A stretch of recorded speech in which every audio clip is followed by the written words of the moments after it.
ನಮ್ಮ ದೇಶದ ಸಂವಿಧಾನ ಏನಿದೆ, ಈ ಸಂವಿಧಾನ ಇದು ಹೇಗೆ ರೂಪುಗೊಳ್ತು, ಅದರ ಹಿಂದೆ ನಡೆದಿರ್ತಕ್ಕಂತಹ ರಾಜಕೀಯ ಸಂಗತಿಗಳು ಏನು, ಈ ಸಂವಿಧಾನವನ್ನ ರೂಪಿಸೋದ್ರಲ್ಲಿ ಡಾಕ್ಟರ್ ಬಾಬಾ ಸಾಹೇಬ್ ಅಂಬೇಡ್ಕರ್ ಅವರ ಕೊಡುಗೆ ಏನು, ನಮ್ಮ ದೇಶಕ್ಕೆ ಸಂವಿಧಾನ ಕೊಟ್ಟಂತಹ ಬಾಬಾ ಸಾಹೇಬ್ ಅಂಬೇಡ್ಕರ್ ಅವರಿಗೆ ಅವತ್ತಿನ ಕಾಂಗ್ರೆಸ್ ಸರ್ಕಾರ ಯಾವ ರೀತಿ ಅನ್ಯಾಯವನ್ನ ಮಾಡಿತು, ಹೇಗೆ ಅವರನ್ನ ಮೂಲೆಗುಂಪು ಮಾಡಿತು, ಕಾಂಗ್ರೆಸ್ ಸರ್ಕಾರ ಸಂವಿಧಾನವನ್ನ ಹೇಗೆ ದುರ್ಬಳಕೆ ಮಾಡಿಕೊಳ್ತು, ಹಾಗೇನೆ ಬಿಜೆಪಿಯ ಬಗ್ಗೆ ಏನು ಆರೋಪವನ್ನ ಮಾಡ್ತಾರೆ, ಇವರು ಸಂವಿಧಾನ ವಿರೋಧಿಗಳು, ಅದು ನಿಜನಾ? ಬಿಜೆಪಿಯವರು ಸಂವಿಧಾನಕ್ಕೆ ಕೊಟ್ಟಿರ್ತಕ್ಕಂತಹ ಕೊಡುಗೆ ಏನು, ಬಿಜೆಪಿಯವರ ಆಳ್ವಿಕೆನಲ್ಲಿ ಆಗಿರ್ತಕ್ಕಂತಹ ಸಂವಿಧಾನದ ತಿದ್ದುಪಡಿಗಳು ಅವು ಹೇಗೆ ಸಾಮಾಜಿಕ ನ್ಯಾಯವನ್ನ, ಮೀಸಲಾತಿಯನ್ನ ಅದು ಹೇಗೆ ಬಲಪಡಿಸಿದೆ, ಈ ಕೆಲವು ಸಂಗತಿಗಳ ಬಗ್ಗೆ ನಾವು ದಾಖಲೆಗಳ ಸಮೇತ ನಿಜ ಸಂಗತಿಯನ್ನ ನೋಡಿ ತಿಳ್ಕೊಳ್ಬೇಕಾಗಿದೆ. ಈಗಾಗಲೇ ಪ್ರಸ್ತಾವನೆಯನ್ನ ಮಾಡಿದ ದತ್ತಾತ್ರೇಯ ಅವರು ಹೇಳಿದ್ರು, ನಮ್ಮ ದೇಶಕ್ಕೆ ಸಂವಿಧಾನ ಬಂದು 75 ವರ್ಷಗಳಾಗ್ತಾ ಇದೆ. 1949ನೇ ಇಸ್ವಿನಲ್ಲಿ ನವೆಂಬರ್ 26ನೇ ತಾರೀಕು ಬಾಬಾ ಸಾಹೇಬ್ ಅಂಬೇಡ್ಕರ್ ಅವರ ನೇತೃತ್ವದ ಒಂದು ದೊಡ್ಡ ಸಮಿತಿ ಅವರು ನಮ್ಮ ದೇಶಕ್ಕೆ ಬೇಕಾದಂತಹ ಸಂವಿಧಾನವನ್ನ ನಮಗೆ ಕೊಟ್ಟರು. ಸುಮಾರು 3 ವರ್ಷಗಳ ಕಾಲ ಆ ಸಮಿತಿ ಕೆಲಸ ಮಾಡಿತು. ಆ ಸಮಿತಿಗೆ ಸಂವಿಧಾನ ರಚನಾ ಸಭೆ, ಕಾನ್ಸ್ಟಿಟ್ಯೂಯೆಂಟ್ ಅಸೆಂಬ್ಲಿ, ಆ ಸಮಿತಿಗೆ ಪ್ರವೇಶ ಮಾಡಬೇಕು ಅಂತ ಹೇಳಿದ್ರೆ ಆಯ್ಕೆ ಆಗಿ ಪ್ರವೇಶ ಮಾಡಬೇಕಾಗುತ್ತೆ. 1946ನೇ ಇಸ್ವಿನಲ್ಲಿ ಈ ಕಾನ್ಸ್ಟಿಟ್ಯೂಯೆಂಟ್ ಅಸೆಂಬ್ಲಿ ರೂಪುಗೊಳ್ತು. ಅವಾಗ ನಮ್ಮ ದೇಶವನ್ನ ಬ್ರಿಟಿಷರು ಆಳ್ವಿಕೆ ಮಾಡ್ತಾ ಇದ್ರು. ಅದಕ್ಕೆ ಸ್ವಲ್ಪ ದಿನಗಳ ಮುಂಚೆ 2ನೇ ಮಹಾಯುದ್ಧ, ವಿಶ್ವದ ಮಹಾಯುದ್ಧ, ಸೆಕೆಂಡ್ ವರ್ಲ್ಡ್ ವಾರ್ ಅದು ನಡೆದಿತ್ತು. ಇಂಗ್ಲೆಂಡ್ನವರು ಸೆಕೆಂಡ್ ವರ್ಲ್ಡ್ ವಾರ್ ಅನ್ನ ಗೆದ್ದಿದ್ರು, ಆದ್ರೆ ಮಾನಸಿಕವಾಗಿ ಅವರು ಕುಗ್ಗಿ ಹೋಗಿದ್ರು.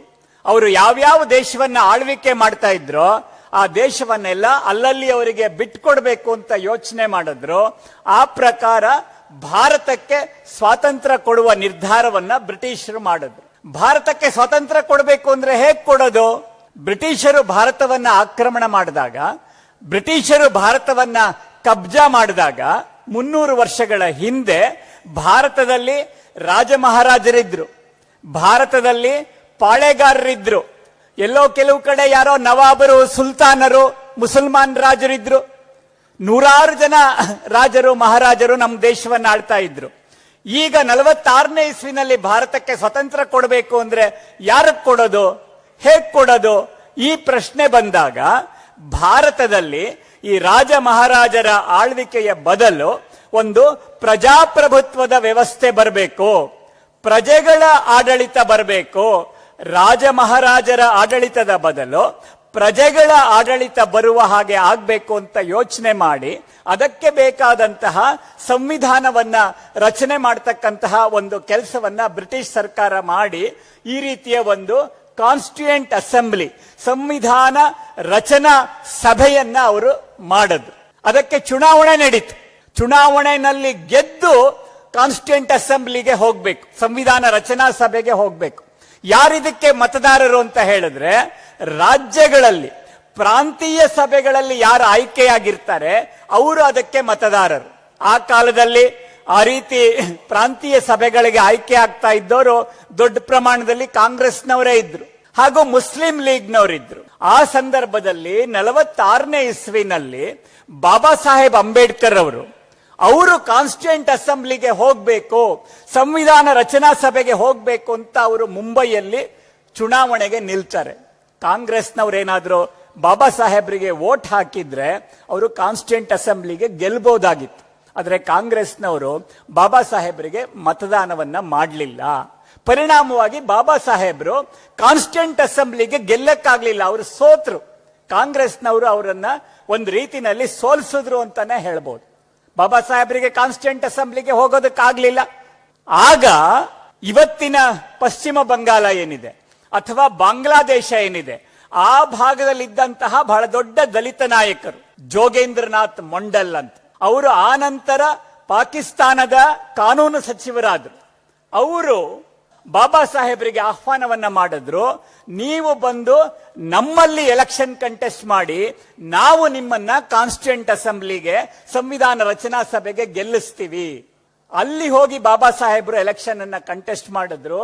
ಜೈಸ್ನೂರ್ ಮತ್ತು ಖುಲ್ನಾ, ಇಲ್ಲಿ ನಮ್ಮಲ್ಲಿ ಶಿವಮೊಗ್ಗ ಚಿಕ್ಕಮಗಳೂರು ಇದ್ದ ಹಾಗೆ ಅಥವಾ ದಾವಣಗೆರೆ ಚಿತ್ರದುರ್ಗ ಇದ್ದ ಹಾಗೆ, ಆ ಜೈಸ್ನೂರ್ ಖುಲ್ನಾದಿಂದ ಹಿಂದೂಗಳೇ ದೊಡ್ಡ ಪ್ರಮಾಣದಲ್ಲಿದ್ದಂತಹ, ದಲಿತರೇ ಬಹುಸಂಖ್ಯಾತರಾಗಿದ್ದಂತಹ ಜೈಸ್ನೂರ್ ಖುಲ್ನಾ ಭಾಗದಿಂದ ಬಾಬಾ ಸಾಹೇಬರು ಯಾರನ್ನ ಮುಂಬೈನಲ್ಲಿ ಕಾಂಗ್ರೆಸ್ನವರು ಸೋಲಿಸಿದ್ರೋ, ಬಾಬಾ ಸಾಹೇಬರು ದೂರದ ಪಶ್ಚಿಮ ಬಂಗಾಳಕ್ಕೆ ಹೋಗಿ ಅಲ್ಲಿಂದ ಜೋಗೇಂದ್ರನಾಥ್ ಮಂಡಲ್ ಅವರ ಸಹಕಾರದಿಂದ ಬಾಬಾ ಸಾಹೇಬರು ಕಾನ್ಸ್ಟಿಟ್ಯೂಂಟ್ ಅಸೆಂಬ್ಲಿಗೆ ಬರ್ತಾರೆ. ಅವರು ಗೆದ್ದು ಬಂದಾಗ ಕಾಂಗ್ರೆಸ್ನವರಿಗೆ ಅದನ್ನ ತಡ್ಕೊಳಕ್ಕಾಗಲ್ಲ. ನಾವ್ ಇವ್ರನ್ನ ಇಲ್ಲಿ ಮುಂಬೈನಲ್ಲಿ ಸೋಲಿಸಿದೀವಿ, ಇವ್ರು ಅಲ್ಲಿ ಹೋಗಿ ಗೆದ್ದು ಬಂದ್ರಲ್ಲ, ಇವ್ರಿಗೇನಾದ್ರೂ ಪಾಠ ಕಲಿಸ್ಬೇಕು ಅಂತ ಹೇಳಿ ಇದೇ ಕಾಂಗ್ರೆಸ್ನವರು ಆ ಕಾಲದಲ್ಲಿ ಯಾವ ಭಾಗದಲ್ಲಿ ಬಾಬಾ ಸಾಹೇಬರು ಗೆದ್ದು ಬಂದಿದ್ರೋ ಆ ಭಾಗವನ್ನ ಉದ್ದೇಶಪೂರ್ವಕವಾಗಿ ಅದನ್ನ ಪಾಕಿಸ್ತಾನಕ್ಕೆ, ಅಂದ್ರೆ ಇವತ್ತಿನ ಬಾಂಗ್ಲಾದೇಶಕ್ಕೆ, ಪೂರ್ವ ಬಂಗಾಳಕ್ಕೆ ಅದನ್ನ ಸೇರಿಸಿ ಬಾಬಾ ಸಾಹೇಬರು ಪಾಕಿಸ್ತಾನದ ಕಾನ್ಸ್ಟಿಟ್ಯೂಂಟ್ ಅಸೆಂಬ್ಲಿಯ ಮೆಂಬರ್ ಆಗುವ ಹಾಗೆ ಮಾಡಿದ್ರು. ಒಂದು ರೀತಿನಲ್ಲಿ ಬಾಬಾ ಸಾಹೇಬರಿಗೆ ಅವಮಾನವನ್ನ ಮಾಡಿದ್ರು. ಅವರ ಆಯ್ಕೆಯನ್ನ ಅಸಿಂಧುಗೊಳಿಸಲಾಯಿತು. ಬಹಳ ಬಾಬಾ ಸಾಹೇಬರಿಗೆ ಬೇಜಾರಾಯ್ತು. ನಾನು ಗೆದ್ದಿರೋದು ಭಾರತದ ಸಂವಿಧಾನವನ್ನ ಮಾಡಬೇಕು ಅಂತ, ಆದ್ರೆ ನನ್ನನ್ನ ಪಾಕಿಸ್ತಾನಕ್ಕೆ ಇವರು ಸೇರಿಸ್ತಾ ಇದ್ದಾರಲ್ಲ. ಕೊನೆಗೆ ಒಬ್ರು MR ಜೈಕರ್ ಅಂತ ಅವರು ರಾಜೀನಾಮೆ ಕೊಟ್ಟು ಅವರ ಜಾಗದಿಂದ ಬಾಬಾ ಸಾಹೇಬರು ಕಾನ್ಸ್ಟಿಟ್ಯೂಂಟ್ ಅಸೆಂಬ್ಲಿಗೆ ಬರುವ ಹಾಗಾಯ್ತು. ಅಂದ್ರೆ ಬಾಬಾ ಸಾಹೇಬರು ಆ ಸಂವಿಧಾನ ರಚನಾ ಸಭೆಯ ಒಳಗೆ ಬರದ ರೀತಿನಲ್ಲಿ ಕಾಂಗ್ರೆಸ್ನವರು ಷಡ್ಯಂತ್ರ ಮಾಡಿದ್ರು. ಈ ರೀತಿಯಾಗಿ ಸಂವಿಧಾನವ ಆ ರಚನೆಯ ಮಾಡುವುದಕ್ಕೆ ಬಾಬಾ ಸಾಹೇಬರು ಒಳಗಡೆ ಬರಬೇಕಾದ್ರೇನೆ ಕಾಂಗ್ರೆಸ್ನವರು ಅವರಿಗೆ ಅವಮಾನವನ್ನ ಮಾಡಿದ್ರು, ಅವರನ್ನ ಸೋಲಿಸಿದ್ರು, ಅವರು ಗೆದ್ದ ಜಾಗವನ್ನ ಪಾಕಿಸ್ತಾನಕ್ಕೆ ಬಿಟ್ಟುಕೊಟ್ರು. ಈ ರೀತಿಯ ಷಡ್ಯಂತ್ರವನ್ನ, ಕುತಂತ್ರವನ್ನ ಆ ಕಾಲದಲ್ಲೇ ಕಾಂಗ್ರೆಸ್ ಮಾಡಿತ್ತು ಅನ್ನೋದನ್ನ ನಾವು ಅರ್ಥ ಮಾಡ್ಕೊಳ್ಬಹುದು. ಕೊನೆಗೆ ಈ ಎಲ್ಲ ಕಿರುಕುಳಗಳನ್ನು ಸಹಿಸಿಕೊಂಡು ಬಾಬಾ ಸಾಹೇಬರು ಸಂವಿಧಾನ ರಚನಾ ಸಭೆಗೆ ಗೆದ್ದು ಬಂದು ಅದರ ನೇತೃತ್ವವನ್ನ ವಹಿಸಿ ಸುಮಾರು 3 ವರ್ಷಗಳ ಕಾಲ 46ನೇ ಇಸ್ವಿ ಜೂನ್ನಿಂದ ಹಿಡಿದು 49ನೇ ಇಸ್ವಿ ನವೆಂಬರ್ 26ರವರೆಗೆ ಕೆಲಸ ಮಾಡಿ ಅವರು ನಮ್ಮ ದೇಶಕ್ಕೆ ಸಂವಿಧಾನವನ್ನ ಕೊಡ್ತಾರೆ. ಸಂವಿಧಾನ ನಮ್ಮ ದೇಶಕ್ಕೆ ಬಂತು.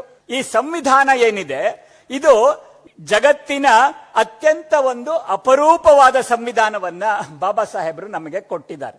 ಜಗತ್ತಿನ ಬೇರೆ ಬೇರೆ ದೇಶಗಳ ಸಂವಿಧಾನವನ್ನ ನೋಡಿದ್ರೆ ಆ ಸಂವಿಧಾನಗಳ ಆಯುಸ್ಸು ಕೇವಲ 18 ವರ್ಷ 20 ವರ್ಷ ಇದೆ. ಇಡೀ ಜಗತ್ತಿನ ಬೇರೆ ಬೇರೆ ಸಂವಿಧಾನಗಳ ಸರಾಸರಿ ಆಯುಸ್ಸು ಎಷ್ಟಪ್ಪ ಅಂತ ಹೇಳಿದ್ರೆ 18ರಿಂದ 20 ವರ್ಷ. ಅನೇಕ ದೇಶಗಳಲ್ಲಿ 18-20 ವರ್ಷಗಳಲ್ಲಿ ಸಂವಿಧಾನ ಬಿದ್ದು ಹೋಗಿದೆ. ಅವರು ಬೇರೆ ಸಂವಿಧಾನವನ್ನ ಮಾಡ್ಕೊಂಡಿದ್ದಾರೆ. ಪಕ್ಕದ ಪಾಕಿಸ್ತಾನದವರು ಸಂವಿಧಾನ ಮಾಡಿಕೊಳ್ಳುವಾಗ 1972ನೇ ಇಸ್ವಿ ಆಗಿತ್ತು. ನಾವು 49ರಲ್ಲಿ ಸಂವಿಧಾನ ಮಾಡ್ಕೊಂಡ್ವಿ. ಅವರು ಸಂವಿಧಾನ ಮಾಡ್ಕೊಳ್ಳೋದಕ್ಕೆ ಅವ್ರಿಗೆ 20 ವರ್ಷ ಬೇಕಾಯ್ತು.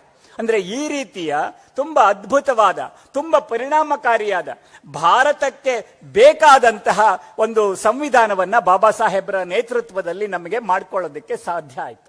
ಅಂತಹ ಬಾಬಾ ಸಾಹೇಬರು, ನಮಗೆ ಸಂವಿಧಾನ ಕೊಟ್ಟಂತಹ ಬಾಬಾ ಸಾಹೇಬರು, ಅವರು ಕಾನೂನು ಸಚಿವ ಸ್ಥಾನಕ್ಕೆ ರಾಜೀನಾಮೆಯನ್ನ ಕೊಡ್ತಾರೆ. ಯಾಕೆ ರಾಜೀನಾಮೆ ಕೊಟ್ರು?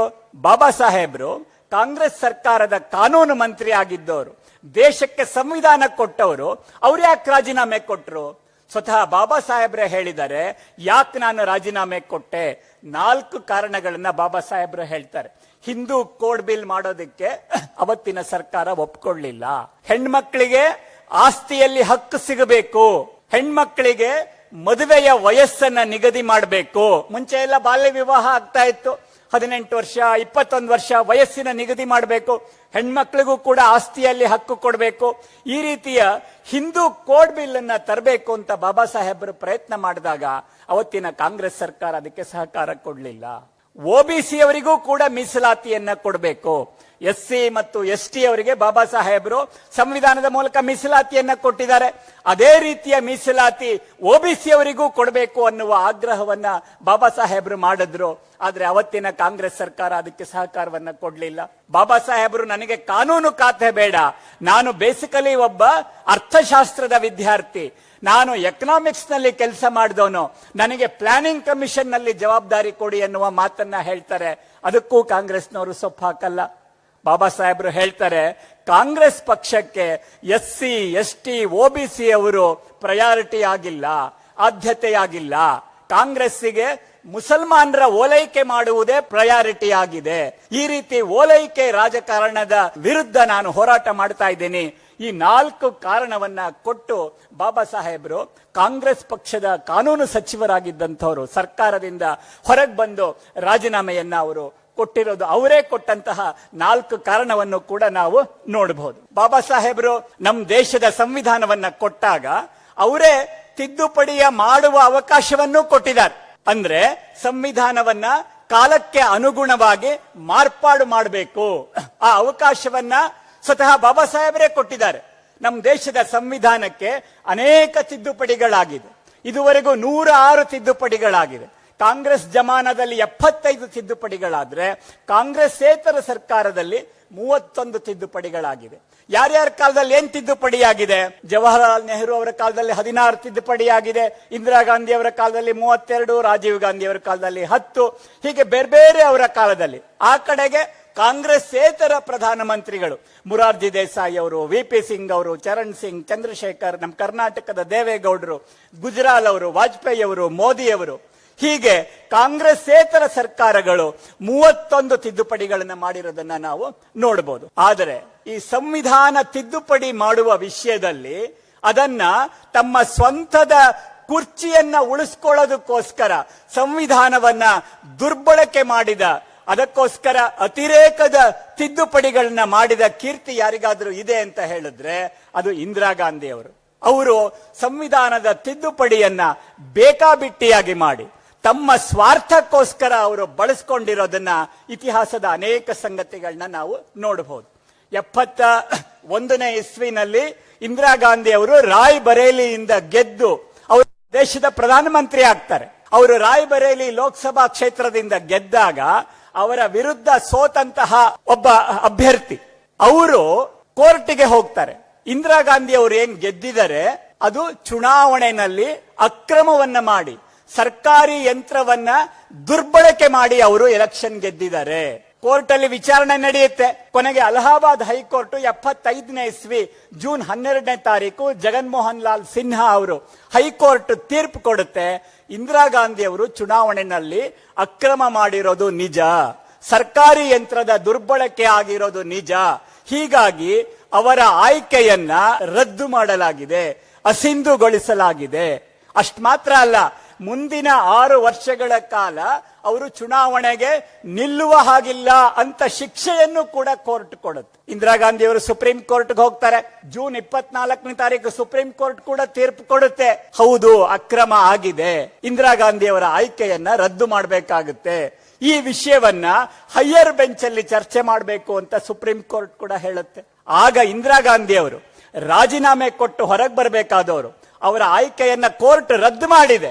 ಆಗ ಅವರೇನ್ ಮಾಡ್ತಾರೆ, 24ನೇ ತಾರೀಕು ಸುಪ್ರೀಂ ಕೋರ್ಟ್ ತೀರ್ಪು ಕೊಟ್ರೆ 25ನೇ ತಾರೀಕು ಇಂದಿರಾ ಗಾಂಧಿ ಅವರು ದೇಶದ ಮೇಲೆ ತುರ್ತು ಪರಿಸ್ಥಿತಿಯನ್ನ ಹೇರ್ತಾರೆ. ಕರಾಳವಾದ ಎಮರ್ಜೆನ್ಸಿಯನ್ನ ಅವರು ಡಿಕ್ಲೇರ್ ಮಾಡ್ತಾರೆ. ಇಡೀ ಎಲ್ಲ ವಿರೋಧ ಪಕ್ಷದ ನಾಯಕರನ್ನ ಬಂಧನ ಮಾಡ್ತಾರೆ. ಅದು ಅಟಲ್ ಬಿಹಾರಿ ವಾಜಪೇಯಿ ಅವರಿರ್ಬೋದು, ಲಾಲ್ ಕೃಷ್ಣ ಅದ್ವಾನಿ ಅವರಿರ್ಬೋದು, ಮಧು ದಂಡವತಿ ಅವರಿರ್ಬೋದು, ಜಯಪ್ರಕಾಶ್ ನಾರಾಯಣ್ ಇರ್ಬೋದು, ರಾಮಕೃಷ್ಣ ಹೆಗಡೆ ಅವರಿರ್ಬೋದು, ಜಾರ್ಜ್ ಫರ್ನಾಂಡಿಸ್ ಅವರಿರ್ಬೋದು, HD ದೇವೇಗೌಡರು ಇರ್ಬೋದು.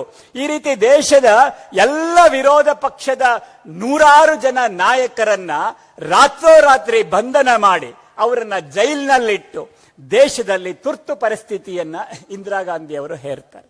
ಅಷ್ಟು ಮಾತ್ರ ಅಲ್ಲ, ಸಂವಿಧಾನಕ್ಕೆ ತಿದ್ದುಪಡಿಗಳನ್ನ ಮಾಡಿಕೊಂಡು ತಮ್ಮ ಸ್ವಾರ್ಥಕ್ಕೋಸ್ಕರ ತಿದ್ದುಪಡಿಗಳನ್ನ ಮಾಡಿ ಅವರು ಕುರ್ಚಿಯನ್ನ ಉಳಿಸ್ಕೊಳ್ಳೋದಕ್ಕೋಸ್ಕರ ಏನೆಲ್ಲ ಮಾಡಿದ್ರು ಅದನ್ನ ನಾವು ನೋಡಬಹುದು. 38ನೇ ತಿದ್ದುಪಡಿಯನ್ನ ಮಾಡ್ತಾರೆ. ತುರ್ತು ಪರಿಸ್ಥಿತಿಯ ಆದೇಶವನ್ನ ಯಾರು ಕೋರ್ಟ್ ಅಲ್ಲಿ ಪ್ರಶ್ನೆ ಮಾಡಬಾರ್ದು, ಇದು ಅವ್ರು ಮಾಡ್ತಕ್ಕಂಥ ತಿದ್ದುಪಡಿ. 39ನೇ ತಿದ್ದುಪಡಿಯನ್ನ ಮಾಡ್ತಾರೆ. 75ನೇ ಇಸ್ವಿ ಆಗಸ್ಟ್ 5ನೇ ತಾರೀಕು. ಏನದು ತಿದ್ದುಪಡಿ? ಬಾಬಾ ಸಾಹೇಬ್ರು ರಾಷ್ಟ್ರಪತಿಗಳಿಗೆ ಒಂದು ಪ್ರಾವಿಷನ್ ಕೊಟ್ಟಿದ್ರು. ಏನ್ ಪ್ರಾವಿಷನ್? ರಾಷ್ಟ್ರಪತಿಗಳ ಆಯ್ಕೆಯನ್ನ ಕೋರ್ಟ್ ಅಲ್ಲಿ ಪ್ರಶ್ನೆ ಮಾಡಬಾರ್ದು, ಅದೊಂದು ಗೌರವಾನ್ವಿತ ಹುದ್ದೆ. ರಾಷ್ಟ್ರಪತಿಗಳು ನೇರ ಆಯ್ಕೆ ಆಗಿರಲ್ಲ, ಅವರು ಶಾಸಕರು ಸಂಸದರಿಂದ ಆಯ್ಕೆ ಆಗಿರ್ತಾರೆ. ಆ ಒಂದು ಪ್ರಾವಿಷನ್ ಅನ್ನ ಪ್ರಧಾನಮಂತ್ರಿಗಳಿಗೂ ವಿಸ್ತರಣೆ ಮಾಡಿಕೊಂಡು ಇಂದಿರಾ ಗಾಂಧಿ ಅವರು ಅವ್ರದ್ದು ಕೋರ್ಟ್ ಅಲ್ಲಿ ವಿಚಾರಣೆ ನಡೀತಾ ಇರತಕ್ಕಂಥ ಸಂದರ್ಭದಲ್ಲಿ ರಾಷ್ಟ್ರಪತಿಗಳಿಗಿದ್ದ ಪ್ರಾವಿಷನ್ ಅನ್ನ ಪ್ರಧಾನಮಂತ್ರಿಗಳಿಗೂ ವಿಸ್ತರಣೆಯನ್ನ ಮಾಡಿ ಅವರು ಸಂವಿಧಾನದ ದುರ್ಬಳಕೆಯನ್ನ ಮಾಡಿ ಆಳ್ವಿಕೆ ಮಾಡೋದನ್ನ ನಾವು ನೋಡ್ತಾ ಇದ್ದೀವಿ. ಅಂದ್ರೆ ಈ ರೀತಿಯಾಗಿ ಸಂವಿಧಾನದ ದುರ್ಬಳಕೆ ಮಾಡಿಕೊಂಡ ಬಹಳ ದೊಡ್ಡ ಕರಾಳ ಇತಿಹಾಸ ಕಾಂಗ್ರೆಸ್ಗೆ ಇರೋದನ್ನ ನಾವು ನೋಡಬಹುದು. ಮಾಧ್ಯಮಗಳ ಮೇಲೆ ನಿರ್ಬಂಧವನ್ನ ಹೇರ್ತಾರೆ. ಯಾವುದೇ ಪತ್ರಿಕೆ, ಟಿವಿ ಎಲ್ಲೂ ಕೂಡ ನಿಜಾಂಶ ಬರೋ ಹಾಗಿಲ್ಲ. ಸರ್ಕಾರ ಏನ್ ಕೊಡುತ್ತೆ ಅದನ್ನ ಮಾತ್ರ ಪತ್ರಿಕೆಗಳು ಹಾಕಬೇಕು. ಈ ರೀತಿಯ 40ನೇ ತಿದ್ದುಪಡಿಯನ್ನ ಮಾಡಿ ಮಾಧ್ಯಮಗಳನ್ನ ಹತ್ತಿಕ್ತಾರೆ. 41ನೇ ತಿದ್ದುಪಡಿಯನ್ನ ಮಾಡ್ತಾರೆ. ಪ್ರಧಾನಮಂತ್ರಿಗಳ ಮೇಲೆ ಈ ಹಿಂದೆ ಯಾವುದಾದ್ರೂ ಕೇಸ್ ಇದ್ರೆ ಅದರ ವಿಚಾರಣೆ ಕೂಡ ಮಾಡುವ ಹಾಗಿಲ್ಲ. ಅಂದ್ರೆ ಈ ರೀತಿಯಾಗಿ ನ್ಯಾಯಾಂಗದ ಮೇಲೆ ಶಾಸಕಾಂಗದ ಹಿಡಿತವನ್ನ ಸಾಧಿಸುವ ರೀತಿನಲ್ಲಿ ಅವರು ತಿದ್ದುಪಡಿಗಳು ಮಾಡಿರೋದನ್ನ ನಾವು ನೋಡಬಹುದು. ಅಂದ್ರೆ ತಮ್ಮ ಕುರ್ಚಿಯನ್ನ ಉಳಿಸ್ಕೊಳ್ಳೋದಕ್ಕೋಸ್ಕರ ಬಾಬಾ ಸಾಹೇಬರ ಮೂಲ ಆಶಯಗಳನ್ನ ಮಣ್ಣು ಮಾಡಿದವರು ಯಾರು ಅಂತ ಹೇಳಿದ್ರೆ ಅದು ಕಾಂಗ್ರೆಸ್ ಪಕ್ಷ ಮತ್ತು ಇಂದಿರಾ ಗಾಂಧಿ ಅವರು. ನ್ಯಾಯಾಂಗದ ಮೇಲೆ ಶಾಸಕಾಂಗ ಹಿಡಿತ ಸಾಧಿಸೋ ಹಾಗೆ ಮಾಡಿದವರು ಇಂದಿರಾ ಗಾಂಧಿ ಅವರು. ಸಂವಿಧಾನದ ಮೂಲಕ ಭಾರತದ ನಾಗರಿಕರಿಗೆ ಬಾಬಾ ಸಾಹೇಬರು ಏನೆಲ್ಲ ಹಕ್ಕುಗಳನ್ನ ಕೊಟ್ಟಿದ್ರು, ಪ್ರಜಾಪ್ರಭುತ್ವದ ಮೌಲ್ಯಗಳನ್ನ ಕೊಟ್ಟಿದ್ರು, ಅದೆಲ್ಲವನ್ನ ಮಣ್ಣು ಪಾಲು ಮಾಡಿರೋದು ಇಂದಿರಾ ಗಾಂಧಿಯವರ ಈ ಸಂವಿಧಾನದ ದುರ್ಬಳಕೆ. ಇದು ಯಾವತ್ತಾದ್ರೂ ಚರ್ಚೆ ಆಗಿದೆಯಾ? ಸಂವಿಧಾನದ ಬಗ್ಗೆ ಮಾತನಾಡೋದಕ್ಕೆ ಕಾಂಗ್ರೆಸ್ನವರಿಗೆ ಏನ್ ನೈತಿಕತೆ ಇದೆ? ಆ ಸಂದರ್ಭದಲ್ಲಿ ಬಾಬು ಜಗಜೀವನ್ ರಾಮ್ ಅವರು ಕಾಂಗ್ರೆಸ್ ಅನ್ನ ತೊರೆದು ರಾಜೀನಾಮೆ ಕೊಟ್ಟು ಹೊರಗೆ ಬಂದು ಹೊಸ ಪಕ್ಷವನ್ನ ಮಾಡ್ತಾರೆ, CFD, ಕಾಂಗ್ರೆಸ್ ಫಾರ್ ಡೆಮಾಕ್ರಸಿ. ಯಾಕೆ? ಬಾಬು ಜಗಜೀವನ್ ರಾಮ್ ಅವರು ದಲಿತ ನಾಯಕ, ದೇಶದ ಗೃಹ ಸಚಿವರಾಗಿದ್ದಂಥವ್ರು, ಕೃಷಿ ಸಚಿವರಾಗಿದ್ದಂಥವ್ರು. ಅವರು ಕಾಂಗ್ರೆಸ್ನಿಂದ ಹೊರಗೆ ಬಂದು ಕಾಂಗ್ರೆಸ್ ಫಾರ್ ಡೆಮಾಕ್ರಸಿ ಅನ್ನುವ ಪಕ್ಷ ಯಾಕೆ ಮಾಡಿದ್ರು ಅಂತ ಹೇಳಿದ್ರೆ ಬಹಳ ಸರಳ. ಕಾಂಗ್ರೆಸ್ನಲ್ಲಿ ಡೆಮಾಕ್ರಸಿನೇ ಇರಲಿಲ್ಲ, ಅಲ್ಲಿ ಬರೀ ಸರ್ವಾಧಿಕಾರ ಇತ್ತು. ಆ ಕಾಂಗ್ರೆಸ್ ಅಲ್ಲಿ ಡೆಮಾಕ್ರಸಿ ಇಲ್ಲದೇ ಇದ್ದ ಕಾರಣಕ್ಕೇನೆ ಜಗಜೀವನ್ ರಾಮ್ ಅಂತಹ ಬಹಳ ದೊಡ್ಡ ದಲಿತ ನಾಯಕರು ಕಾಂಗ್ರೆಸ್ ಅನ್ನ ಬಿಟ್ಟು ಅವರು ಕಾಂಗ್ರೆಸ್ ಫಾರ್ ಡೆಮಾಕ್ರಸಿ ಅನ್ನುವ ಪಕ್ಷ ಮಾಡಬೇಕಾದಂತಹ ಪರಿಸ್ಥಿತಿ ಬಂದಿರೋದನ್ನು ಕೂಡ ನಾವು ನೋಡಬಹುದು. 356ನೇ ವಿಧಿಯನ್ನ ದುರ್ಬಳಕೆ ಮಾಡಿಕೊಂಡು ಅನೇಕ ರಾಜ್ಯ ಸರ್ಕಾರಗಳನ್ನ ವಜಾ ಮಾಡಲಾಗ್ತಾ ಇತ್ತು. ಯಾವುದು ಚುನಾಯಿತ ಸರ್ಕಾರಗಳಿದೆಯೋ ಅವನ್ನ ವಜಾ ಮಾಡ್ತಕ್ಕಂಥದ್ದು ಯಾವಾಗ? 57ನೇ ಇಸ್ವಿಯಿಂದನೇ. 57ನೇ ಇಸ್ವಿನಲ್ಲಿ ಕೇರಳದಲ್ಲಿ ನಂಬೂದಿರಿಪಾದವರ ಕಮ್ಯುನಿಸ್ಟ್ ಸರ್ಕಾರ ಬಂತು. ಆಗ ಇಂದಿರಾ ಗಾಂಧಿ ಅವರು AICCಯ ಕಾಂಗ್ರೆಸ್ ಪಕ್ಷದ ಅಧ್ಯಕ್ಷರಾಗಿದ್ರು ಅಲ್ವಾ. ನೆಹರು ಅವರು ದೇಶದ ಪ್ರಧಾನಿ, ಅವರ ಮಗಳು AICCಯ ಅಧ್ಯಕ್ಷೆ. ಇಂದಿರಾ ಗಾಂಧಿ ಅವರು ಕೇರಳದ ಪ್ರವಾಸ ಹೋಗ್ತಾರೆ. ಅವಾಗ ಅವರಿಗೆ ಅಲ್ಲಿ ಕೇರಳದಲ್ಲಿ ಸರಿಯಾದ ಗೌರವ ಸಿಗಲ್ಲ ಅನ್ನುವ ಕಾರಣಕ್ಕೆ ಇಂದಿರಾ ಗಾಂಧಿ ಅವರು ಬಂದು ಅಪ್ಪನ ಹತ್ರ ಕಂಪ್ಲೇಂಟ್ ಮಾಡ್ತಾರೆ. ಅಪ್ಪ ನೆಹರು ಆಯ್ಕೆಯಾದ ಸರ್ಕಾರವನ್ನ ವಜಾ ಮಾಡ್ತಾರೆ. ಈ ರೀತಿಯಾಗಿ ದೇಶದಲ್ಲಿ ಸುಮಾರು 100 ಸರ್ಕಾರಗಳನ್ನ ವಜಾ ಮಾಡಿದ ಕೀರ್ತಿ ಅದು ಕಾಂಗ್ರೆಸ್ಗೆ ಸೇರುತ್ತೆ. ಆಯ್ಕೆಯಾದ ಸರ್ಕಾರಗಳನ್ನೇ ಅವರು ವಜಾ ಮಾಡಿದ್ದಾರೆ. ಈ ರೀತಿಯಾಗಿ 356ನೇ ವಿಧಿಯ ದೊಡ್ಡ ಪ್ರಮಾಣದ ದುರ್ಬಳಕೆ ಅದು ಕಾಂಗ್ರೆಸ್ನಲ್ಲಿ ಆಗಿರೋದನ್ನ ನಾವು ನೋಡಬಹುದು. ಕೊನೆಗೆ SR ಬೊಮ್ಮಾಯಿ ಅವರ ಸರ್ಕಾರ ಅವರ ಸರ್ಕಾರವನ್ನ ವಜಾ ಮಾಡಿದಾಗ ಅವರು ಸುಪ್ರೀಂ ಕೋರ್ಟ್ಗೆ ಹೋಗಿ ಒಂದು ಐತಿಹಾಸಿಕ ತೀರ್ಪು ಬರುವ ಹಾಗೆ ಮಾಡಿದ್ರಿಂದ ಇವತ್ತು ಆಯ್ಕೆಯಾದ ರಾಜ್ಯ ಸರ್ಕಾರಗಳನ್ನ ವಜಾ ಮಾಡತಕ್ಕಂತಹ ಪರಂಪರೆ ಇವತ್ತು ನಿಂತಿರೋದನ್ನ ನಾವು ನೋಡಬಹುದು. ಇದು ಕಾಂಗ್ರೆಸ್ನವರು ಹೇಗೆ ಸಂವಿಧಾನವನ್ನ ದುರ್ಬಳಕೆ ಮಾಡಿಕೊಂಡ್ರು ಅನ್ನೋದು. ನಾವಿವಾಗ ಬಿಜೆಪಿಯವರ ಆಡಳಿತದಲ್ಲಿ ಯಾವ ರೀತಿಯಾಗಿ ಸಂವಿಧಾನದ ಆಶಯವನ್ನ ಬಲಪಡಿಸುವ ರೀತಿನಲ್ಲಿ ಅವರು ಸಂವಿಧಾನದ ತಿದ್ದುಪಡಿಗಳನ್ನ ಮಾಡಿದ್ದಾರೆ ಅನ್ನೋದನ್ನ ನೋಡಬಹುದು. ವಾಜಪೇಯಿ ಅವರು ಸುಮಾರು 50 ವರ್ಷಗಳ ಕಾಲ ಅವರು ವಿರೋಧ ಪಕ್ಷದಲ್ಲಿದ್ದವರು. ಅವರು ದೇಶದ ಪ್ರಧಾನಿಯಾಗಿ 99ನೇ ಇಸ್ವಿನಲ್ಲಿ ಬಂದಾಗ ಕೇವಲ 6 ವರ್ಷಗಳ ಕಾಲ ದೇಶದ ಪ್ರಧಾನಮಂತ್ರಿ ಆಗಿದ್ದಾಗ ಅವರ ಕಾಲದಲ್ಲಿ ಆಗಿರ್ತಕ್ಕಂತಹ ತಿದ್ದುಪಡಿಗಳು ಯಾವುದು ಅದನ್ನ ನೋಡಿದ್ರೆ ನೋಡಿ, ವಾಜಪೇಯಿ ಅವರು ಅವರ ಮಾಡಿರ್ತಕ್ಕಂತಹ ತಿದ್ದುಪಡಿ ಏನಪ್ಪಾ ಅಂತ ಹೇಳಿದ್ರೆ SC ST ಮೀಸಲಾತಿಯನ್ನ ಅದನ್ನ 10 ವರ್ಷಗಳ ಕಾಲ ಎಕ್ಸ್ಟೆಂಡ್ ಮಾಡುವಂತಹ ಒಂದು ಸಂವಿಧಾನದ ತಿದ್ದುಪಡಿಯನ್ನ ಅವರು ಮಾಡಿರೋದನ್ನ ನೋಡಬಹುದು. ತೆರಿಗೆಯನ್ನ ಟ್ಯಾಕ್ಸ್ ಅನ್ನ ಸಿಂಪ್ಲಿಫೈಡ್ ಮಾಡಿ ಸರಳೀಕರಣ ಮಾಡಿರ್ತಕ್ಕಂತಹ ತಿದ್ದುಪಡಿಯನ್ನ ಅವರು ಮಾಡಿರೋದನ್ನ ನಾವು ನೋಡಬಹುದು. ಬ್ಯಾಕ್ಲಾಗ್ ಹುದ್ದೆಗಳನ್ನ SC ST ಗೆ ಸಂಬಂಧಪಟ್ಟ ಹಾಗೆ ಬ್ಯಾಕ್ಲಾಗ್ ಹುದ್ದೆಗಳು ಭರ್ತಿಯಾಗುವಲ್ಲಿ ಇದ್ದಂತಹ ಕಾನೂನಾತ್ಮಕ ತೊಡಕನ್ನ ಸರಿ ಮಾಡತಕ್ಕಂತಹ ಸಂವಿಧಾನದ ತಿದ್ದುಪಡಿಯನ್ನ ವಾಜಪೇಯಿ ಅವರು ಮಾಡಿದ್ದಾರೆ. ಬಡ್ತಿ ಮೀಸಲಾತಿಗೆ ಪ್ರಮೋಷನ್ ಇನ್ ರಿಸರ್ವೇಶನ್, ಪ್ರಮೋಷನ್ಗೆ ಬೇಕಾದಂತಹ ಬಡ್ತಿಗೆ ಬೇಕಾದಂತಹ ಕಾನೂನಿನ ಕಗ್ಗಂಟನ್ನ ಸರಿ ಮಾಡತಕ್ಕಂತಹ ತಿದ್ದುಪಡಿಯನ್ನ ವಾಜಪೇಯಿ ಅವರು ಮಾಡಿದ್ದಾರೆ. ಇವತ್ತು ನಾವು ಬೀದರ್ರಿಂದ ಶಿವಮೊಗ್ಗ, ದಾವಣಗೆರೆ, ಬೆಳಗಾವಿ, ಚಾಮರಾಜನಗರ, ಕೋಲಾರ ಇಡೀ ರಾಜ್ಯದಲ್ಲಿ ಲಕ್ಷಾಂತರ ಜನ ಸರ್ಕಾರಿ ನೌಕರರಿದ್ದಾರೆ. ಅವರೆಲ್ಲರ ಬ್ಯಾಕ್ಲಾಗ್ ಹುದ್ದೆಗಳಿರ್ಬೋದು ಅಥವಾ ಅವರ ಬಡ್ತಿ ಮೀಸಲಾತಿಗೆ ಸಂಬಂಧಪಟ್ಟಂತದ್ದಿರ್ಬೋದು, ಅದಕ್ಕೆ ಬೇಕಾದಂತಹ ಕಾನೂನಿನ ತೊಡಕನ್ನ ಸರಿ ಮಾಡತಕ್ಕಂತಹ ತಿದ್ದುಪಡಿಯನ್ನ ಮಾಡಿದ್ದು ಯಾರಪ್ಪ ಅಂತ ಹೇಳಿದ್ರೆ ಅದು ಅಟಲ್ ಬಿಹಾರಿ ವಾಜಪೇಯಿ ಅವರ ಸರ್ಕಾರ ಅನ್ನೋದನ್ನ ನಾವು ಅರ್ಥ ಮಾಡ್ಕೊಳ್ಬೇಕು. ಅದೇ ರೀತಿಯಾಗಿ SC ST ಮೀಸಲಾತಿಯಲ್ಲಿದ್ದಂತಹ ಸಾಂದರ್ಭಿಕ ಹಿರಿತನ, ಸೀನಿಯಾರಿಟಿ, ಅದಕ್ಕೆ ಸಂಬಂಧಪಟ್ಟ ಹಾಗೆ ಕಾನೂನಿನ ತೊಡಕಿತ್ತು. ಅದಕ್ಕೆ ಬೇಕಾದಂತಹ ತಿದ್ದುಪಡಿಯನ್ನು ಕೂಡ ವಾಜಪೇಯಿ ಅವರ ಸರ್ಕಾರ ಮಾಡಿರ್ತಕ್ಕಂತಹದ್ದನ್ನ ನಾವು ನೋಡಬಹುದು. ನೋಡಿ, 14 ವರ್ಷದವರೆಗೆ ಎಲ್ಲ ಮಕ್ಕಳಿಗೆ ಕಡ್ಡಾಯ ಶಿಕ್ಷಣ ಸಿಗಬೇಕು. ಈ ತಿದ್ದುಪಡಿಯನ್ನ ತಂದವರು, ರೈಟ್ ಟು ಎಜುಕೇಶನ್ ಆಕ್ಟ್ ಅನ್ನ ತಂದವರು ವಾಜಪೇಯಿ ಅವರು. ಸ್ವತಃ ಅವರೇ ಈ ಮಕ್ಕಳು 14 ವಯಸ್ಸಿನವರೆಗೆ ಅವರು ಶಾಲೆ ಬಿಟ್ಟು ಬೇರೆ ಕಡೆ ಹೋಗಬಾರ್ದು, ಅವರು ಬಾಲಾಪರಾಧಿಗಳಾಗಬಾರ್ದು, ಅವರು ಶಾಲೆ ಬಿಟ್ಟು ಬಾಲ ಕಾರ್ಮಿಕರಾಗಿ ಕೆಲಸ ಮಾಡಬಾರ್ದು, ಅವರು 10ನೇ ತರಗತಿಯವರೆಗೆ ಕಡ್ಡಾಯವಾಗಿ ಓದಬೇಕು. ಅದಕ್ಕೆ ಅವರು ತಿದ್ದುಪಡಿಯನ್ನ ಮಾಡಿದ್ರು. ಸ್ವತಃ ಅವರೇ ಒಂದು ಹಾಡನ್ನು ಕೂಡ ಬರೆದಿದ್ರು, ನಾವು ದೂರದರ್ಶನದಲ್ಲಿ ನೋಡಿರ್ಬೋದು, ಸ್ಕೂಲ್ ಚಲೇ ಹಮ್ ಅಂತ. ಅಂದ್ರೆ ಆ ರೀತಿಯ ತಿದ್ದುಪಡಿಯನ್ನ ಮಾಡಿದವರು ವಾಜಪೇಯಿ ಅವರು. ಅದೇ ರೀತಿಯಾಗಿ ಅವರು SC ಮತ್ತು ST, ಪರಿಶಿಷ್ಟ ಜಾತಿ ಮತ್ತು ಪರಿಶಿಷ್ಟ ಪಂಗಡ, ಇದರ ಆಯೋಗ ನ್ಯಾಷನಲ್ ಕಮಿಷನ್ ಅದು ಒಟ್ಟಿಗೆ ಇತ್ತು. ಅದನ್ನ SC ಕಮಿಷನ್ ಬೇರೆ, ST ಕಮಿಷನ್ ಬೇರೆ, ಈ ಎರಡನ್ನ ಪ್ರತ್ಯೇಕಗೊಳಿಸಿದ ಒಂದು ತಿದ್ದುಪಡಿಯನ್ನ ವಾಜಪೇಯಿ ಸರ್ಕಾರ ಮಾಡಿರೋದನ್ನ ನಾವು ನೋಡಬಹುದು. ಆಗಿನ ಕಾಲದಲ್ಲಿ ಸಚಿವ ಸಂಪುಟ ಅಂತ ಹೇಳಿದ್ರೆ ಗಜಗಾತ್ರದ ಸಂಪುಟ ಅಂತ ಹೇಳ್ತಾ ಇದ್ರು. ಆನೆ ಗಾತ್ರದ ಸಂಪುಟ, 60 ಜನ, 70 ಜನ, 80 ಜನ ಸಚಿವ ಸಂಪುಟದಲ್ಲಿ ಇರ್ತಾ ಇದ್ರು. ಅದಕ್ಕೆ ಒಂದು ನಿರ್ಬಂಧವನ್ನ ತಂದು ಎಷ್ಟು ಜನ ಶಾಸಕರಿದಾರೋ ಅದರೊಳಗೆ 15% ಮಾತ್ರ ಸಚಿವ ಸಂಪುಟದಲ್ಲಿ ಇರಬೇಕು ಅನ್ನುವ ತಿದ್ದುಪಡಿಯನ್ನ ವಾಜಪೇಯಿ ಅವರು ಮಾಡಿದ್ದಾರೆ. ಡೋಗ್ರಿ, ಸಂತಾಲಿ, ಬೋಡೋ, ಮೈಥಿಲಿ ಈ ರೀತಿಯ ಪರಿಶಿಷ್ಟ ಪಂಗಡದ ಭಾಷೆಗಳಿಗೆ ಅಧಿಕೃತ ಭಾಷೆಯ ಒಂದು ಸ್ಥಾನಮಾನ ಸಿಗುವ ಹಾಗೆ ಮಾಡಿದವರು ವಾಜಪೇಯಿ ಅವರು. ಅಂದ್ರೆ ವಾಜಪೇಯಿ ಅವರು ಮಾಡಿರ್ತಕ್ಕಂತಹ ಸಂವಿಧಾನದ ತಿದ್ದುಪಡಿಗಳು ಏನಿದಾವೆ, ಇವು ಸಂವಿಧಾನ ವಿರೋಧಿಯಾಗಿದವ, ಇವು ಸಾಮಾಜಿಕ ನ್ಯಾಯದ ಆಶಯಕ್ಕೆ ವಿರುದ್ಧವಾಗಿದವ, ಇದನ್ನು ನಾವು ಅರ್ಥ ಮಾಡ್ಕೊಳ್ಬೇಕು. ಈಗ ನಾವು ಮೋದಿ ಅವರ ಕಾಲದಲ್ಲಿ ಆಗಿರ್ತಕ್ಕಂತಹ ತಿದ್ದುಪಡಿಯನ್ನು ನೋಡ್ತಾ ಇದ್ದೀವಿ. ವಾಜಪೇಯಿ ಅವರು ಬಹಳ ಒಳ್ಳೆಯ ಮನುಷ್ಯ, ಅವರು ಕವಿ ಹೃದಯಿ, ಅವರು ಆ ರೀತಿ.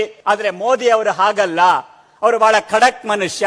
ಮೋದಿ ಅವರು ಸಂವಿಧಾನವನ್ನ ತಿದ್ದುಪಡಿ ಮಾಡೇ ಮಾಡ್ತಾರೆ, ಬದಲಾಯಿಸ್ತಾರೆ, ಈ ರೀತಿ ಅಪಪ್ರಚಾರ ನಡೆಯುತ್ತೆ. ಆದ್ರೆ ಮೋದಿ ಅವರ ಕಾಲಘಟ್ಟದಲ್ಲಿ ಆಗಿರುವ ತಿದ್ದುಪಡಿಗಳೇನು? ಅವರು ರಾಷ್ಟ್ರೀಯ ನ್ಯಾಯಾಂಗ ನೇಮಕಾತಿ ಆಯೋಗವನ್ನ, ನ್ಯಾಷನಲ್ ಜುಡಿಷಿಯಲ್ ಕಮಿಷನ್ಗೆ ಬೇಕಾದಂತಹ ತಿದ್ದುಪಡಿಯನ್ನ ಮಾಡಿದ್ರು. ಇವತ್ತು ನಾವು ಅನೇಕ ಕಡೆ ನೋಡ್ತೀವಿ, ಅದು ಹೈಕೋರ್ಟ್ ಇರ್ಬೋದು, ಸುಪ್ರೀಂ ಕೋರ್ಟ್ ಇರ್ಬೋದು, ಇಲ್ಲಿ SC ST OBC ಜಡ್ಜ್ಗಳು ಇಲ್ಲ, ಯಾವ ಪ್ರಮಾಣದಲ್ಲಿ ಇರಬೇಕಿತ್ತೋ ಇಲ್ಲ ಅನ್ನುವ ಆರೋಪ ಬರುತ್ತೆ. ಅದಕ್ಕೆ ಬೇಕಾದಂತಹ ತಿದ್ದುಪಡಿಯನ್ನ ಮಾಡಿದವರು ಸನ್ಮಾನ್ಯ ಮೋದಿ ಅವರು ಅನ್ನೋದನ್ನ ನಾವು ನೋಡಬಹುದು. GST ಸಂಬಂಧಪಟ್ಟ ತಿದ್ದುಪಡಿಯನ್ನ ಮಾಡಿದ್ರು ಅವರು. ಹಿಂದುಳಿದ ವರ್ಗಗಳ ರಾಷ್ಟ್ರೀಯ ಆಯೋಗಕ್ಕೆ, OBC ಕಮಿಷನ್ನಿಗೆ ಒಂದು ಸಾಂವಿಧಾನಿಕ ಮಾನ್ಯತೆಯನ್ನ ಸಿಗುವ ರೀತಿಯಲ್ಲಿ ತಿದ್ದುಪಡಿಯನ್ನ ಮೋದಿ ಅವರು ಮಾಡಿರೋದನ್ನ ನಾವು ನೋಡಬಹುದು. 10% ಮೀಸಲಾತಿಯನ್ನ ಯಾರು SC ಅಲ್ಲ, ಯಾರು ST ಅಲ್ಲ, ಯಾರು OBC ಅಲ್ಲ, ಆ ರೀತಿಯ ಜಾತಿ ಸಮುದಾಯಗಳ ಬಡವರಿಗೂ ಕೂಡ 10% ಮೀಸಲಾತಿ ಸಿಗುವ ಹಾಗೆ ಅದಕ್ಕೆ ಬೇಕಾದಂತಹ ತಿದ್ದುಪಡಿಯನ್ನ ಮೋದಿ ಅವರು ಮಾಡಿರೋದನ್ನ ನಾವು ನೋಡಬಹುದು. SC ST ಮೀಸಲಾತಿಯನ್ನ 10 ವರ್ಷಗಳ ಕಾಲ ವಿಸ್ತರಣೆ ಮಾಡಿರೋದನ್ನ ನಾವು ನೋಡಬಹುದು. OBC ಪಟ್ಟಿಯಲ್ಲಿ ಯಾವ ಜಾತಿ ಇರಬೇಕು ಅದನ್ನ ರಾಜ್ಯಗಳಿಗೆ ಅಧಿಕಾರ ಸಿಗುವ ಹಾಗೆ ಒಂದು ತಿದ್ದುಪಡಿಯನ್ನ ಮೋದಿ ಅವರು ಮಾಡಿರೋದನ್ನ ನಾವು ನೋಡಬಹುದು. ಮಹಿಳೆಯರಿಗೆ 33% ಪ್ರಾತಿನಿಧ್ಯ ವಿಧಾನಸಭೆಯಲ್ಲಿರಬೇಕು, ಸಂಸತ್ತಲ್ಲಿರಬೇಕು. ಇದಕ್ಕೆ ಬೇಕಾದ ತಿದ್ದುಪಡಿಯನ್ನ ಮೋದಿ ಅವರು ಮಾಡಿದ್ದಾರೆ.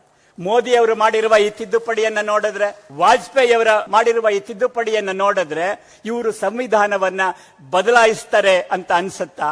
ಮೇಲ್ಗಡೆ ಒಂದು ವಾಕ್ಯ ಇದೆ, ಸಂವಿಧಾನವನ್ನ ಬದಲಾಯಿಸಿದ್ದು ಯಾರು, ಸಂವಿಧಾನವನ್ನ ಬಲಪಡಿಸಿದ್ದು ಯಾರು.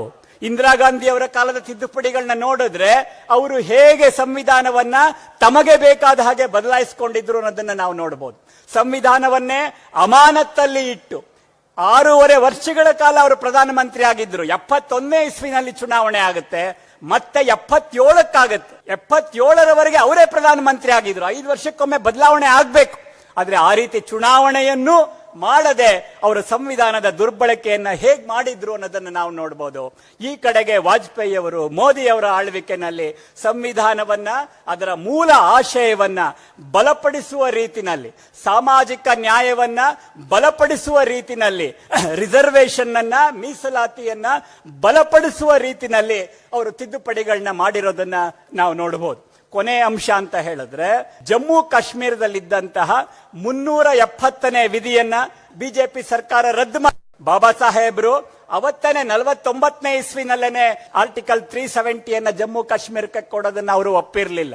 ಅವ್ರು ಅವತ್ತೇ ಹೇಳಿದ್ರು ಶೇಖ್ ಅಬ್ದುಲ್ಲಾ ಅವರಿಗೆ, ಶೇಖ್ ಅಬ್ದುಲ್ಲಾ, ಏನಕ್ಕೆ ಬೇಕು ನಿನಗೆ ವಿಶೇಷ ಸ್ಥಾನಮಾನ, ಏನಕ್ಕೆ ಬೇಕು, ನಿಮ್ಗ್ಯಾಕೆ ಬೇರೆ ಸಂವಿಧಾನ, ನಿಮ್ಗ್ಯಾಕೆ ಬೇರೆ ಧ್ವಜ, ನಿಮ್ಗ್ಯಾಕೆ ಬೇರೆ ಪ್ರಧಾನಮಂತ್ರಿ ಪಟ್ಟ?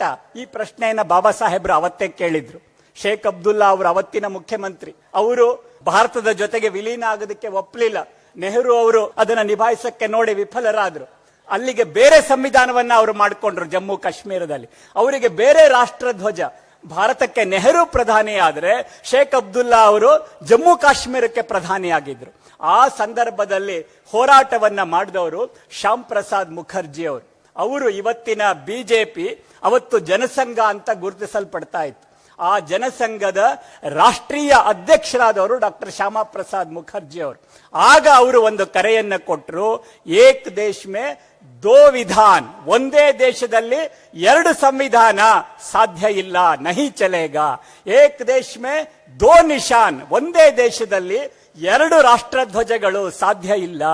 ಏಕ್ ದೇಶ್ ಮೇ ದೋ ಪ್ರಧಾನ್, ಒಂದೇ ದೇಶದಲ್ಲಿ 2 ಪ್ರಧಾನಮಂತ್ರಿಗಳು ಸಾಧ್ಯ ಇಲ್ಲ. ಈ ಕರೆಯನ್ನ ಕೊಟ್ಟು ಅವರು ಶ್ರೀನಗರ ಚಲೋ ಕರೆ ಕೊಟ್ಟು ಶ್ರೀನಗರಕ್ಕೆ ಹೋಗಿ ಪ್ರತಿಭಟನೆಯನ್ನ ಮಾಡಿದ್ರು, ಸತ್ಯಾಗ್ರಹವನ್ನ ಮಾಡಿದ್ರು. ಅವರನ್ನ ಬಂಧಿಸಲಾಯಿತು. 2 ತಿಂಗಳ ಕಾಲ ಅವರಿಗೆ ಜೈಲಲ್ಲಿ ಇಡ್ಲಾಯ್ತು. ಕೊನೆಗೆ ಅವರು ಜೈಲಲ್ಲೇ ಪ್ರಾಣ ಬಿಟ್ರು. ದೇಶದ ಸಂವಿಧಾನಕ್ಕೋಸ್ಕರ, ಇಡೀ ದೇಶದಲ್ಲಿ ಬಾಬಾ ಸಾಹೇಬ್ರ ಸಂವಿಧಾನವೇ ಇರಬೇಕು, ದೇಶದ ಪ್ರತಿ ಇಂಚು ಜಾಗದಲ್ಲೂ ಅಂಬೇಡ್ಕರ್ ಅವರ ಸಂವಿಧಾನವೇ ಇರಬೇಕು, ಅದಕ್ಕೋಸ್ಕರ ಹೋರಾಟವನ್ನ ಮಾಡಿ ಪ್ರಾಣ ಕೊಟ್ಟವರು ಡಾಕ್ಟರ್ ಶ್ಯಾಮಾ ಪ್ರಸಾದ್ ಮುಖರ್ಜಿ ಅವರು. ಶ್ಯಾಮಾ ಪ್ರಸಾದ್ ಮುಖರ್ಜಿ ಅವರಿಂದ ಪ್ರಾರಂಭವಾದ ಜನಸಂಘ, ಆಮೇಲೆ ಅದು ಬಿಜೆಪಿ ಆಯ್ತು. ಆ ಬಿಜೆಪಿ ಅದು ಸಂವಿಧಾನ ವಿರೋಧಿ ಆಗ್ಲಿಕ್ಕೆ ಸಾಧ್ಯನಾ? ಆ 370ನೇ ವಿಧಿಯನ್ನ ನರೇಂದ್ರ ಮೋದಿ ಅವರು ರದ್ದು ಮಾಡುವುದರ ಮೂಲಕ ಇವತ್ತು ಜಮ್ಮು ಕಾಶ್ಮೀರದಲ್ಲಿ ಅಲ್ಲೂ ಕೂಡ ಬಾಬಾ ಸಾಹೇಬ್ರ ಸಂವಿಧಾನ ಇವತ್ತು ಜಾರಿಯಲ್ಲಿ. 2010ನೇ ಇಸ್ವಿನಲ್ಲಿ ಶೇಖ್ ಅಬ್ದುಲ್ಲಾ ಅವರ ಮೊಮ್ಮಗ, ಅವರ ಮಗ ಫಾರೂಕ್ ಅಬ್ದುಲ್ಲಾ ಅವರ ಮಗ ಉಮರ್ ಅಬ್ದುಲ್ಲಾ, 2010ರಲ್ಲಿ ಉಮರ್ ಅಬ್ದುಲ್ಲಾ ಜಮ್ಮು ಕಾಶ್ಮೀರದ ಮುಖ್ಯಮಂತ್ರಿಯಾಗಿ ಪ್ರಮಾಣ ವಚನ ತಗೊಂಡಿದ್ರು. ಅವಾಗ ಅವ್ರೇನಂತ ಪ್ರಮಾಣ ವಚನ ತಗೊಂಡಿದ್ರು? ನಾನು ಉಮರ್ ಅಬ್ದುಲ್ಲಾ ಜಮ್ಮು ಕಾಶ್ಮೀರದ ಸಂವಿಧಾನ ಅನುಸಾರ ನಾನು ಮುಖ್ಯಮಂತ್ರಿಯಾಗಿ ಪ್ರಮಾಣ ತಗೊಳ್ತೀನಿ. ಅದೇ ಉಮರ್ ಅಬ್ದುಲ್ಲಾ ಮೊನ್ನೆ 2024ರಲ್ಲಿ ಮತ್ತೆ ಅವರು ಮುಖ್ಯಮಂತ್ರಿಯಾಗಿ ಪ್ರಮಾಣ ವಚನ ತಗೊಂಡ್ರು. ಮೊನ್ನೆ ಏನಂತ ಪ್ರಮಾಣ ವಚನ ತಗೊಂಡ್ರವರು? ಈಗ 370ನೇ ವಿಧಿಯನ್ನ ಮೋದಿಯವರು ತೆಗೆದು ಹಾಕಿದ್ದಾರೆ. ಮೊನ್ನೆ ಉಮರ್ ಅಬ್ದುಲ್ಲಾ ಅವರು ಪ್ರಮಾಣ ವಚನ ತಗೊಳ್ತಾರೆ, ನಾನು ಉಮರ್ ಅಬ್ದುಲ್ಲಾ ಸಣ್ಣ ಫಾರೂಕ್ ಅಬ್ದುಲ್ಲಾ, ನಾನು ಜಮ್ಮು ಕಾಶ್ಮೀರದ ಮುಖ್ಯಮಂತ್ರಿಯಾಗಿ ಭಾರತದ ಸಂವಿಧಾನ ಅನುಸಾರ ನಾನು ಪ್ರಮಾಣ ವಚನವನ್ನು ತೆಗೆದುಕೊಳ್ತಾ ಇದ್ದೀನಿ. ಇವತ್ತು ದೇಶದ ಎಲ್ಲ ಕಡೆಗಳಲ್ಲಿ, ಪ್ರತಿ ರಾಜ್ಯ, ಪ್ರತಿ ಜಿಲ್ಲೆ, ಪ್ರತಿ ತಾಲೂಕು, ಪ್ರತಿ ಹಳ್ಳಿ, ಪ್ರತಿ ಮನೆಯಲ್ಲೂ ಕೂಡ ಇವತ್ತು ಭಾರತದ ಎಲ್ಲ ಮೂಲೆನಲ್ಲಿ ಬಾಬಾ ಸಾಹೇಬರ ಸಂವಿಧಾನ ಇವತ್ತಿದೆ ಅಂತ ಆದ್ರೆ ಅದಕ್ಕೆ ಬಿಜೆಪಿ ಕಾರಣ. ಬಿಜೆಪಿ ಸಂವಿಧಾನವನ್ನ ಬಲಪಡಿಸಿರೋದನ್ನ ನಾವು ಅರ್ಥ ಮಾಡ್ಕೊಳ್ಬಹುದು. ಈ ಸಂಗತಿಗಳು ನಮ್ಮೆಲ್ಲರಿಗೂ ಕೂಡ ಅರ್ಥ ಆಗಬೇಕು ಅನ್ನುವ ದೃಷ್ಟಿಯಿಂದ ಈ ಒಂದು ಪ್ರೆಸೆಂಟೇಷನ್ ಅನ್ನ ನಿಮ್ಮ ಮುಂದೆ ನೀಡಲಾಗಿದೆ. ಎಲ್ಲರಿಗೂ ಕೂಡ ಈ ವಿಷಯ ಗೊತ್ತಾಗೋ ಹಾಗೆ ಮಾಡೋಣ ಅನ್ನುವ ವಿನಂತಿಯನ್ನ ಮಾಡಿ ನನ್ನ ಮಾತನ್ನ ಮುಗಿಸ್ತೀನಿ. ನಮಸ್ಕಾರ.